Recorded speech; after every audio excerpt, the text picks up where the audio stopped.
Hello everyone, hope you're having a fantastic day, and welcome back to Beacon Pines. We're gonna left off of meeting Rollo in the treehouse before the festival, and we're just gonna go from there. There's some more trash. There's always trash, like just always tin cans. Or wait, are we all out? I think we ran out of trash for once. That's good. So, pretty sweet security, right? It was imaginative, I'll give you that. Look, are we sure we can trust the new recruit? I'll vouch for her. Thanks, I guess. Oh, look, okay, Luca, you promised to fill me in about the Valentine warehouse. Luca sucked in a long breath. So like I said, there was someone there. What were they doing? I don't know, but the place was lit up and active. Maybe they were squatters. I don't think so, it seemed more organized. When the man pulled me in, I saw some sort of equipment running. A man pulled you in? Yeah, but I got away. You keep saying it was a man. They were wearing a mask, right? Yeah. Then it could have been a woman. How did you get away? I grabbed a rock or something and broke the mask. They let go and I ran. Dang. That's intense. No wonder you freaked out when you saw your grandma. Yeah, that's the other part. On our way here, Beck and I saw Eris Valentine meeting with Gran, wearing the same sort of hazmat suit. Let out a low whistle.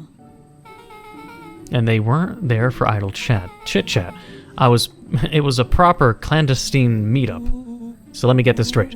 There's an operation in full swing at the Valentine warehouse. You were almost abducted by a strange man or woman in a protective suit, and then you saw your gran in the same suit talking to Eris Valentine. Pretty much. I'm beginning to think this town is kind of awesome. Luca shot back a look. No offense. And so, we can logically conclude aliens or alien zombies have infiltrated the town, and their leader is your gran and she tried to murder you. First of all, and for the last time, there are no aliens. Second, it couldn't have been my gran at the warehouse. I broke that person's mask to get away. The mask Gran was wearing wasn't damaged, but she's definitely hiding something. Maybe. Your gran is weird, but she might be the most boring person in the universe. All she does is sit around all day making jam. What could she possibly have to hide? I don't know, we haven't talked much since she moved in. She's definitely got skeletons in her closet. Absolutely. Her letter is one of those that you know people say when they are guilty. You know, they have a really... Their conscience is slipping and they know it. They have realization, but they're doing it. You know, it's like, I'm doing this for you. But, you know, they've done things that others would find questionable, especially than Luca. But we haven't talked much since we moved in. Moved in? Your gran isn't from here? No, she came a few months back to take care of me after his mom went missing. Did you know your gran before? Not really, no. It'd been years since I'd seen her. Luca, don't take this the wrong way. But are we sure your gran is on the up and up? Luca gazed out the window. I'm just saying. It sounds like strange stuff has been happening since she showed up. We could say the same thing about your family, but you're right. Luca, your gran is hiding something. And Pa always said folks only bury stuff worth digging up. We need to investigate your house. If my gran really is hiding something, don't you think I would have noticed by now? That's kind of the whole point of hiding something. I guess you're right. Gran's been leaving the house for hours at a time this week. I'll call you two tomorrow when the coast is clear, and we can start getting to the bottom of this. I'm always game for a good snoop. We'll get to figure out what's in the other two rooms that are closed. Maybe she has something hidden there. You can count me in. Maybe the Gran's using an excuse of not going into the parents' room to, like, hide things in there. Secret lair. Summer forged ahead, but the nights only seemed to grow colder. Luca walked home slowly under the pale starlight, cautious to avoid any more surprises lurking in the shadows. Reaching home, he slipped quietly into bed, half dreading what they might discover the next day. Yeah, we're gonna get this juicy stuff. The day of the festival. Let's see what kind of bad stuff happens. Because we haven't found any kind of solutions on how to prevent that, and I highly doubt we'll find it in this part. So bad things are still going to happen, but we might get an inch closer to the truth. We'll see. Also, I'm curious about the backyard, if it's changed at all. There's a few times where I've been wondering whether or not I'd be able to get a new card if I just, like, lurked in the house a little bit more. Like, I don't think there's anything changed in the backyard. Is every time it knocks, the character pauses. But yeah, I wouldn't think there'd be any change in the backyard. I don't know. It's never really changing. It is a little bit weird, though, that my character stops moving the moment the knocking happens. Yeah. Strange. But okay. Who's at the door? Ah, you two. The Sherlock Holmes hat. Rollo, what on earth is that? Huh? That ridiculous thing on your head. Oh, this? It helps me think. You're gonna need a lot more of those. Joke all you want. We'll see who's laughing when I crack this case wide open.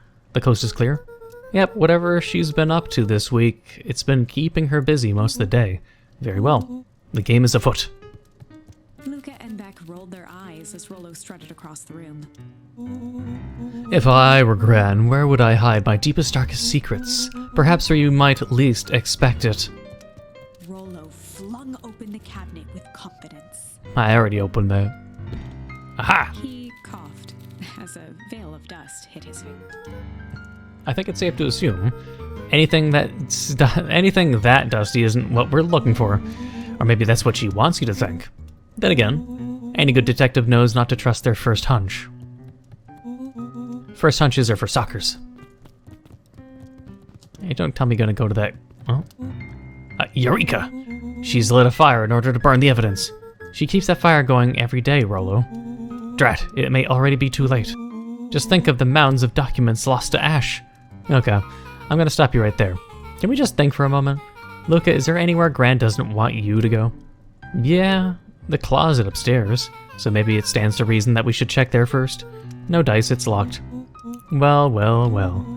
Look who stands to reason now. Wonder if it'd be the key in the lake.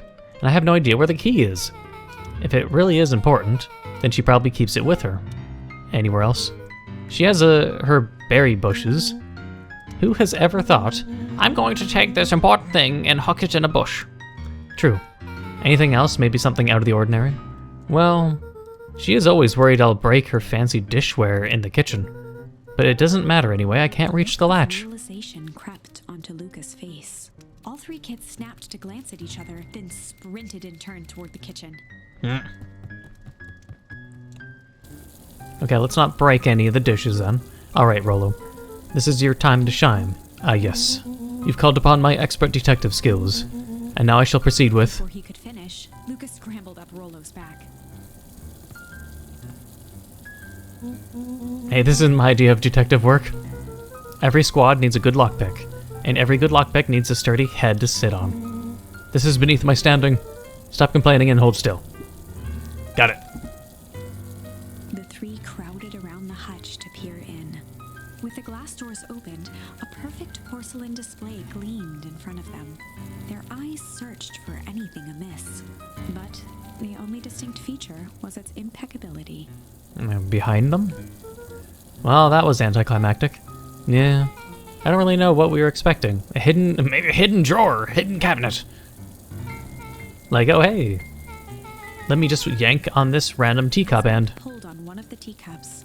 It slanted forward with a hollow. Oh, come on, don't tell me it was part of a hidden mechanism that was put with a cup. The entire hutch began to rustle and slide under its own power.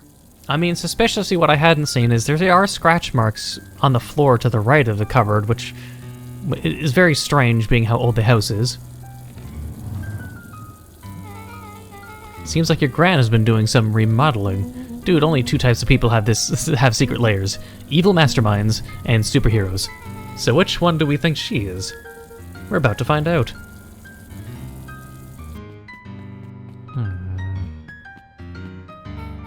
Okay, so more of an unhinged conspiracist vibe. Oh wow. Yeah, this cannot be good. We need to look around before jumping to conclusions. What do we have here? Barrels marked caution explosive. And jam jars? That's enough jam to feed the whole town. What kind of incendiary jam is your gran making? She wouldn't have had me walk around town delivering bombs, right? Only one way to find out. Lou casually spun open a lid and dipped his finger in the jam. Huckleberries. He smacked his lips. A hint of brown sugar. And... ink? What? Rollo plunged his hand in the jar, fishing out a soggy slip of paper. Oh. So that's how she's been delivering papers to the townspeople? Is that why that one dude with the glasses was whispering and being fucking weird because he doesn't know how to act properly? It would make sense. You got some corny boomer who can't act and just like does it really, you know, like poorly and dramatically in front of everyone. I guess like it's like then the dude thought Rollo or that Luca was in on the act and knew things, but instead Gran was keeping him, you know, in the dark. But this weird dude with the glasses that I gave the jam to next to Griffin was just acting so weird, and it's because of that then? I don't know. Aha! Offered the slimy note to Luca and licked his fingers clean. It's addressed to Miss Fatelli. A grand jam gram? It says, last night I used the disguise Eris provided to scout the location. The timing window should be possible. Operation Sparkplug is a go. Aw man, are they doing a heist? Whatever it is, it can't be good. Some more bombshell than a bomb, am I right? You're new here, so I'll let it slide. But I'm the bad joke guy here around here.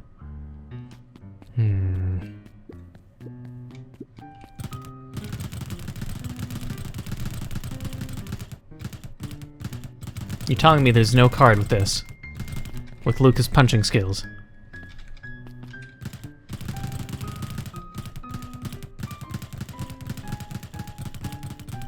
Nothing? That's a surprise. What if I hit it really, really fast?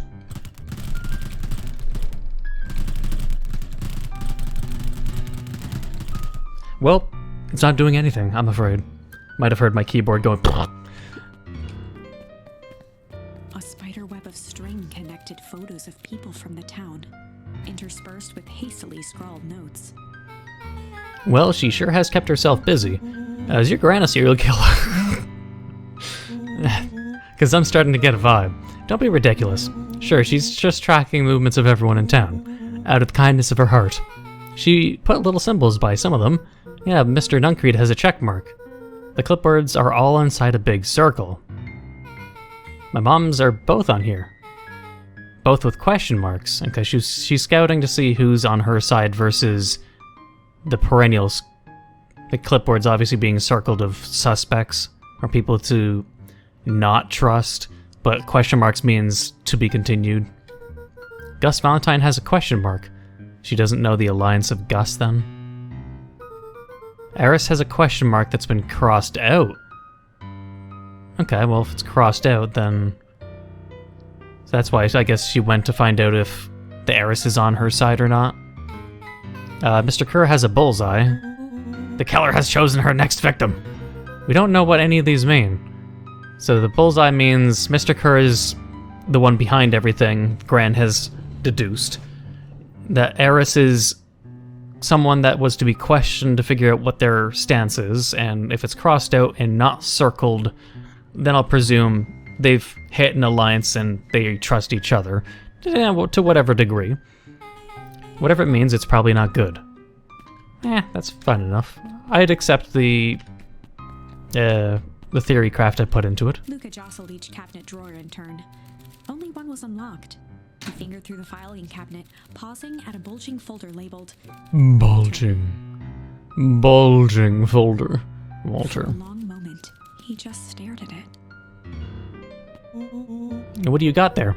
It's my dad. Looks like some of his old medical files. Your dad was a doctor? Luca nodded and caressed the label with his thumb. Well, are you gonna read it? Here, let me help. Rollo swiped the folder from the drawer and began leafing through the pages. He whistled to himself, barely looking at the text. How about you actually read some of it? One sec. Dense documents such as these are a lot like a cheeseburger. It's best to skip straight to the middle. That's where all the meaty bits live. Wow, I had no idea we were in the presence of a preeminent scholar in dense documents and cheeseburgers. by all means, proceed. I mean, that's sometimes what you do, man. It's like, you know, you get a Big Mac from McDonald's, and there's just way too much bread there. So sometimes I just remove the middle bread out of a Big Mac and just eat it as is. Because you want that Big Mac sauce. When you just got that craving for you know, McDonald's is shit. Let's get this out there, okay?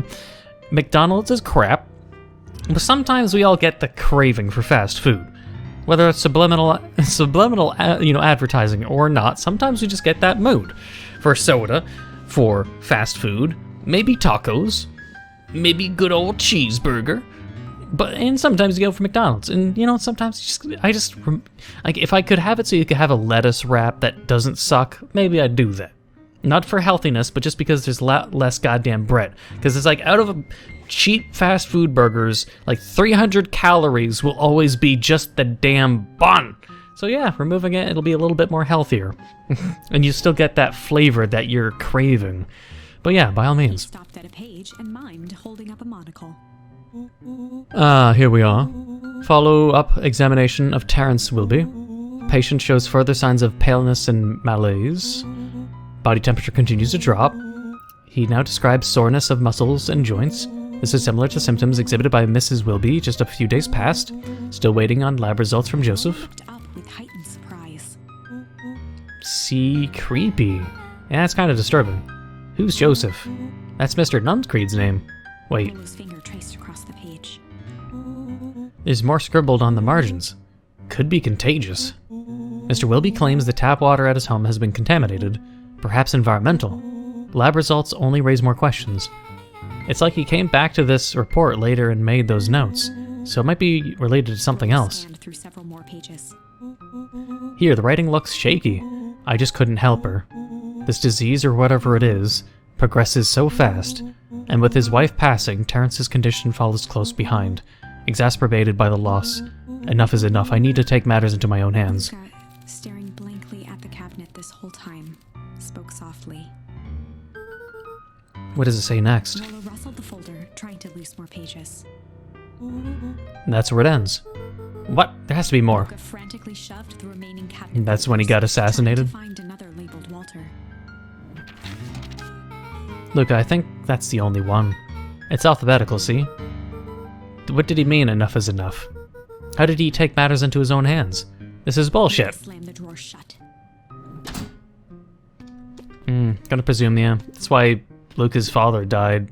I mean, you don't have a main character's dad just die without it being like he took matters in his own hands and tried to be a good guy, but then, you know, got killed for it instead.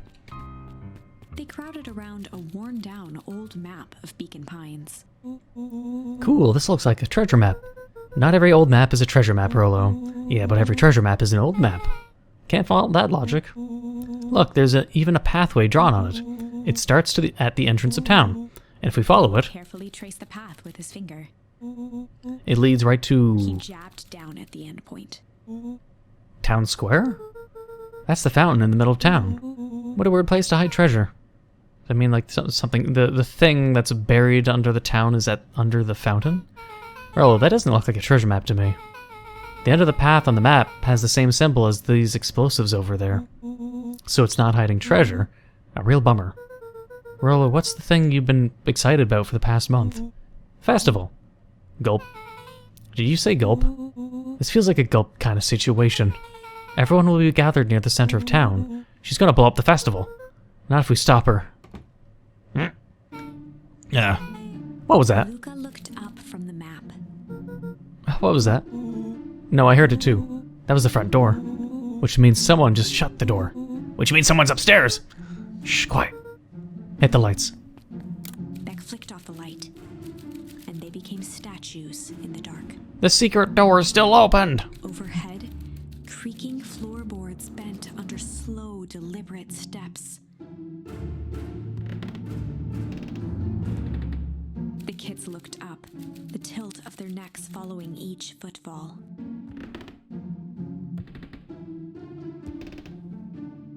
Then suddenly, it stopped. Without realizing, they'd been holding their breath. All three exhaled shakily and glanced at each other. A muffled male voice broke the silence. Oh, that loser. Hello? A final few footsteps reached the entrance above them, and the voice now echoed down the stairs.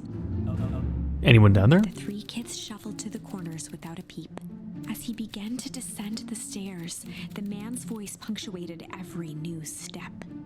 Thump. Yoo-hoo, yo-hoo, yo-hoo. I'm not here to hurt anyone. I'm just here to help. Man, you talk all suspicious and annoying.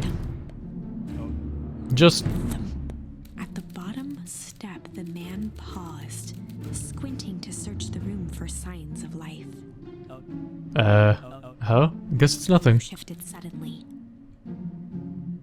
Luca gave him an intense, chastising look and whispered through clenched teeth. Oh, don't. It was too late. Rollo was already inching toward the stairway. What? He screeched as he charged toward the shadowy figure. Flaming chicken coop! With all his weight, Rollo tackled the man to the ground. Rollo? Mysterious creepy man? Anyone there? From the dark corner, they saw something move. Well, I didn't know if I had it in me. But there was only one way to find out. Holy crap, Rollo, that was awesome. Wait, did you just kill that person? Luca scrambled to the hunched figure on the ground. Pressing his fingers to the man's neck, he sighed with relief. You sure clobbered him good, Rollo. He's knocked out. What? Rollo was able to beat up Rollo beat up an adult? Man, that guy's... What? His back flicked back What? on the light. Luca and Rollo both gasped in stereo. Actually, just like blood coming out of his ear. Mr. Tolliver. Like shoved him on the stairs and he banged his head, maybe? I don't know. The interrogation of Hiram Tolliver. Still unconscious, Mr. Tolliver slumped heavily in a shoddy old chair. I mean, what's been going on with the festival, though? His hands were bound with rope, his feet tied with some loose string. Like, the book is, like, under a moonlit night, unless it's always going to be like that, but, like, is it going to be, like, the evening in this Chapter 7? Because Chapter 7 is when the festival happens. The kids huddled in a circle, discussing their plan. One thing was certain. They couldn't just let Mr. Tolliver go. We'll just see what information he has, They but... needed to know what he was doing in Luca's house. But I feel like we're possibly After still going to some get frozen. deliberation, it was decided. Good cop. Hard cop. Good cop, chilled cop wouldn't work. So we're gonna have to do good cop, chill cop.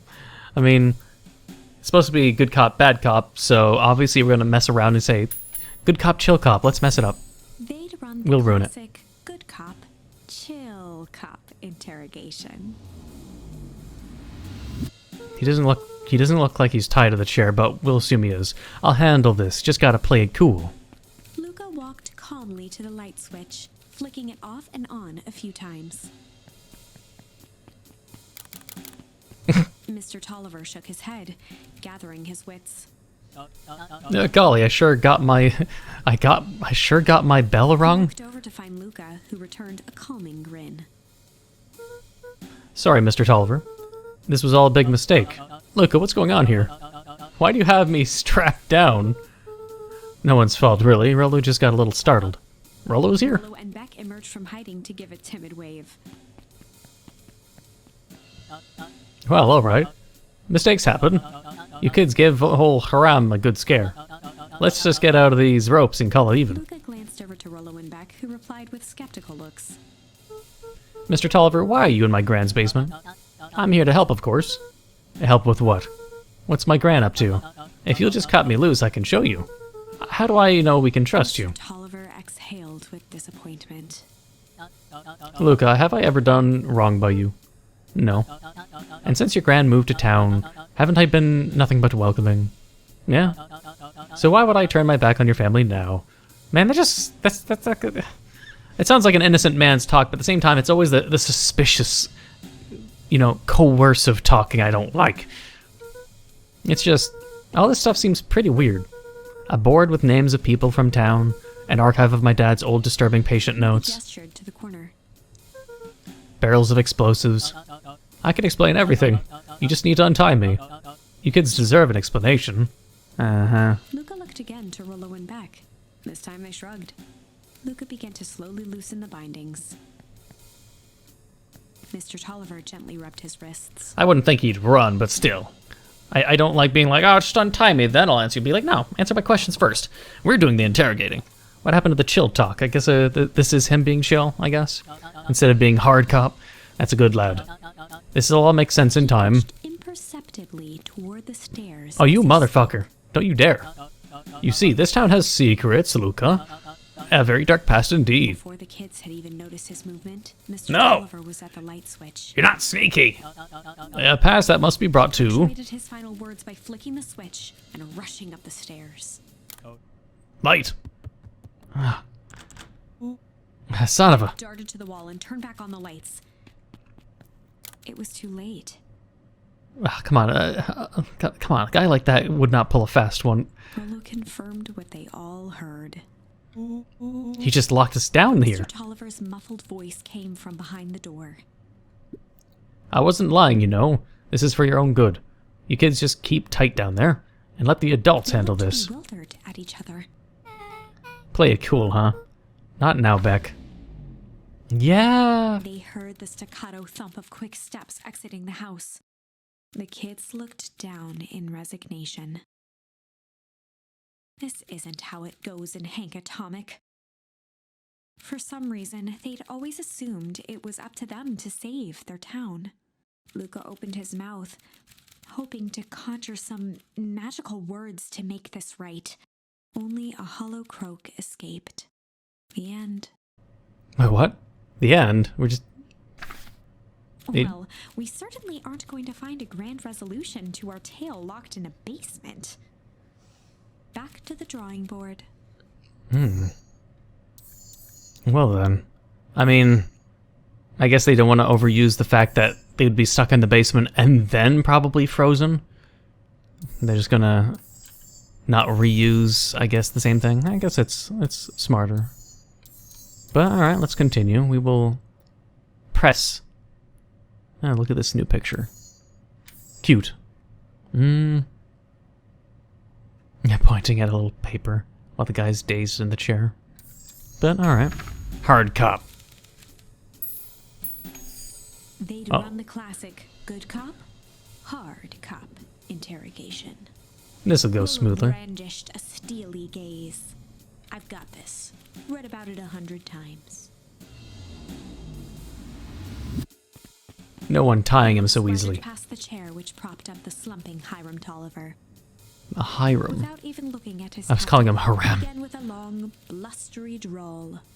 Well, Mr. Tolliver. Mr. Tolliver remained motionless. Rollo spun around to face him.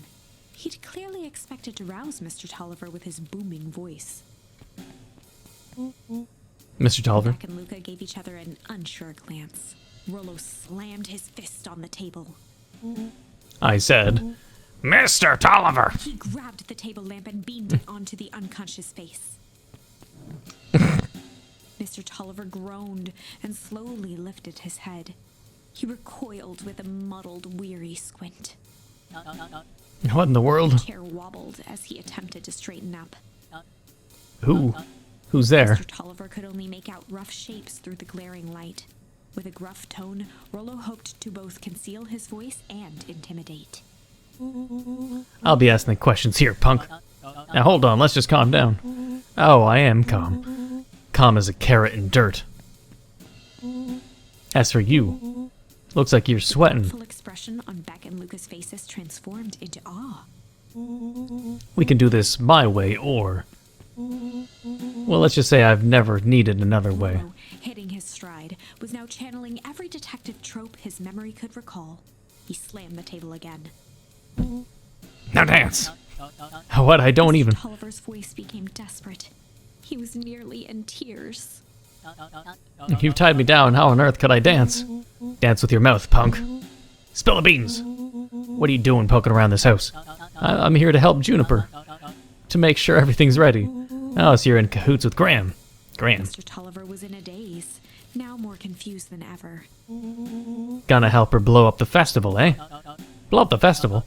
Good He lord. shook his head, feeling more and more dizzy. No, you got it all wrong. Where's she now? She's headed to the source. The source? What's the source? It's His where voice faded to a whisper. the town began. Where it all began. What is Operation Sparkplug? With that, Mr. Tolliver passed out cold. What a little bitch. Rollo swung around with a repentant grimace. Damn, Rollo. I think you went a little too hard on him. What did you say about the source? It's where the town began. We need more information. Yeah, but we'd better not push Mr. Tolliver any further. Is there anyone else who might know more? What about the History Museum? It just got set up for the festival. Nah, that tent was put up by the Valentines. Everything they do is just a bunch of fluff to glorify themselves. Is there anything more reliable? The library. If there's anything about the source thing, Cato can help us find it. Let's go get some answers. Oh, immediately beamed here. Wouldn't have suspected that. What are you doing? Well, I can't interrogate them. Can I leave? Yeah.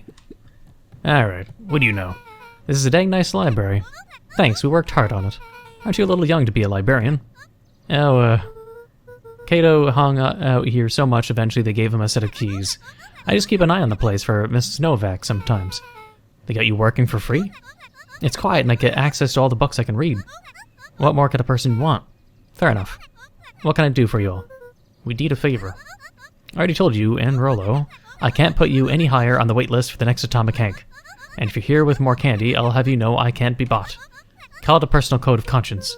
Actually, we're looking to do some research. Now you're speaking my language. What are you looking for? That's the thing, we sorta don't know. What do you got on the history of the town? There's the county record archives. What's in those? Births, deaths, newspaper clippings, stuff like that. Pretty boring reading. But they do go all the way back to when the town was founded.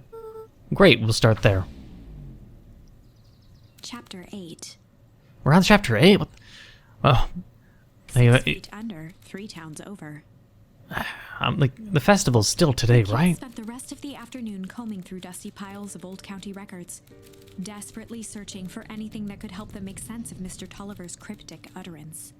The festival happens, everything goes kaboom, so I mean, or whatever causes the ice age, basically, so I mean, I'm still like waiting for that to He happen. tried to shake the thought of Gran's basement, but his focus wavered.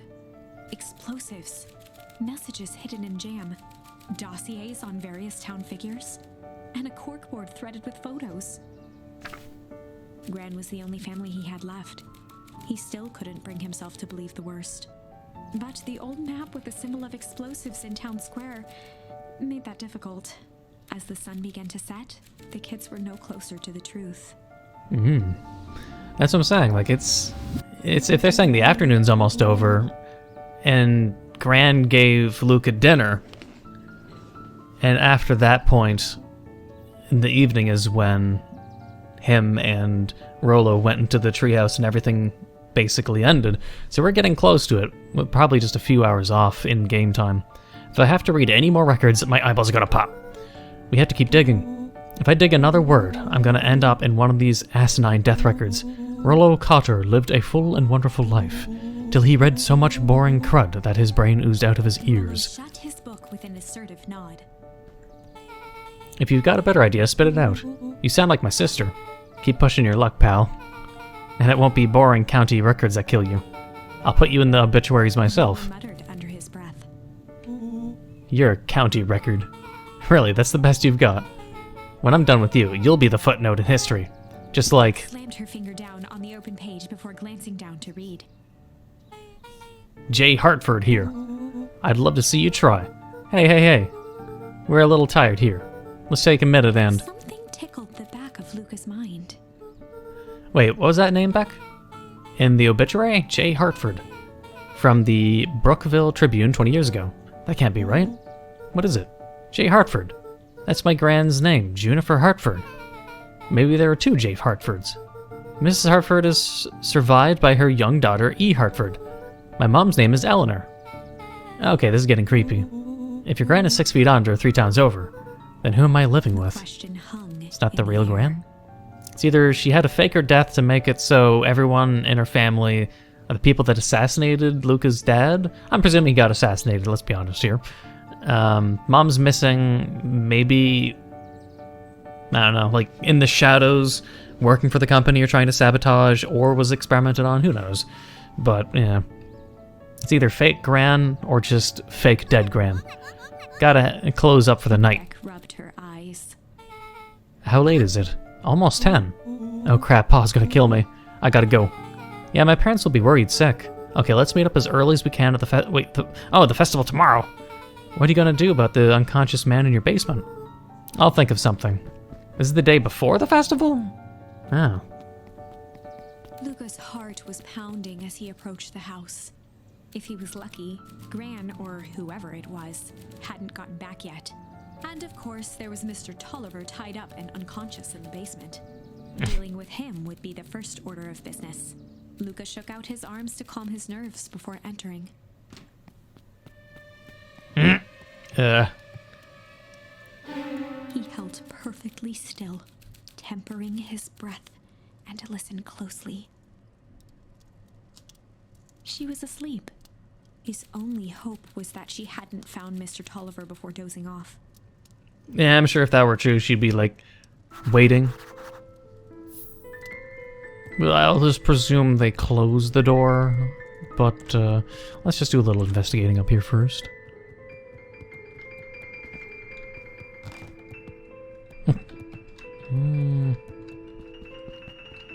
Nothing. Nothing. Apparently nothing. No soccer ball to kick. The book is still up there, the blue one. But alright. See if I can wake Gran up.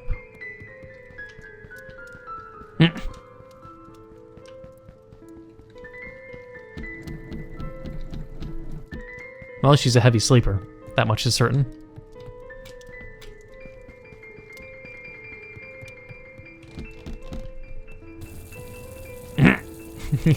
The fridge is still open.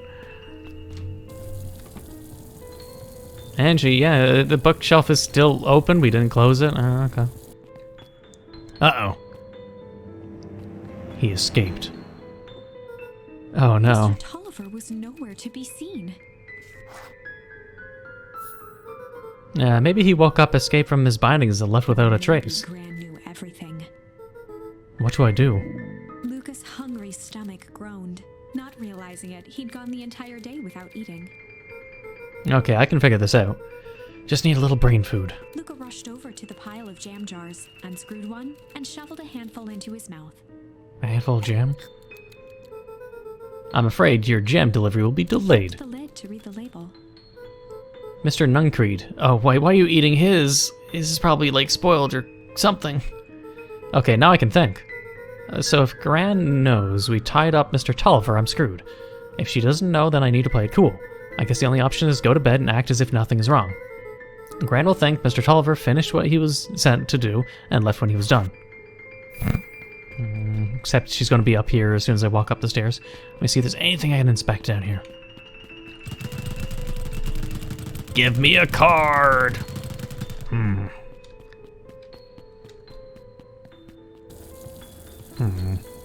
I mean, you need to close this. Like, this being opened is completely suspicious. But I mean, whatever. Gran? Okay, stick to the plan. Go to bed and play it cool. As Luca climbed the final stair, the emotion of the day dragged heavily on him.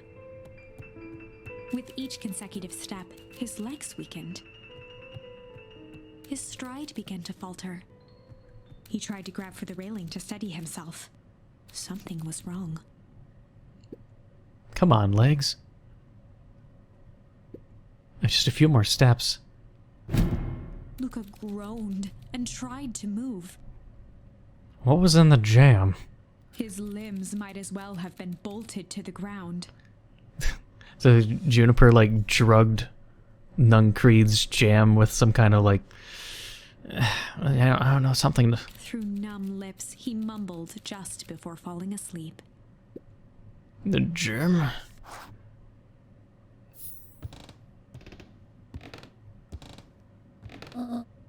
Sweet boy. What did you get yourself into?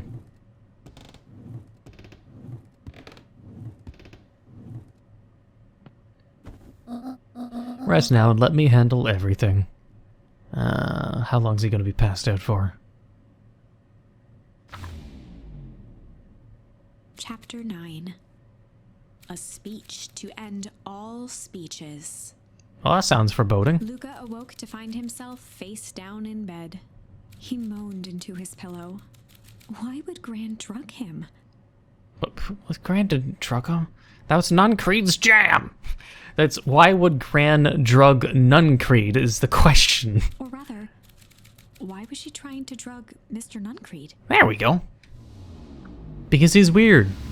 Shaking the questions from his woozy head, Luca snapped back to the matter at hand. To remember, if someone's being a weird, creepy pervert, you drug them with jam, obviously.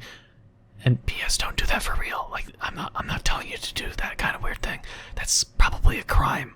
Don't drug people, okay? The festival. What time is it? I'm just assuming there's a chance that, you know, he slept past the afternoon by being so tired and hungry. But it does look like it's bright out. We'll check out what the time is when we go outside, and we'll find out. It is bright. The fridge is still there. No one outside, but it does seem bright. And alright, just the door being open. I don't know, I guess Gran knows, but just doesn't care. Alright. But hey, we're gonna leave it here. Looks like we're going to head into the festival, so we're probably going to hit something hardcore and serious, but we'll leave it here, and hope you look forward to the next episode when something big is definitely going to go down, definitely revolving Mr. Kerr's speech, and what will happen after the speech. What does Mr. Kerr do before the Big Bang? We had to figure out multiple sides, just so we can figure out what happens, why it happens, who's responsible, and who do we have to stop. We had to figure that out, but for now, I hope you enjoyed and look forward to more, and if you did enjoy and are enjoying, please leave a like, comment, hit that subscribe button, become a fluff subscriber, hit the notification down below for updates on my videos. Thank you for watching, and until the next time.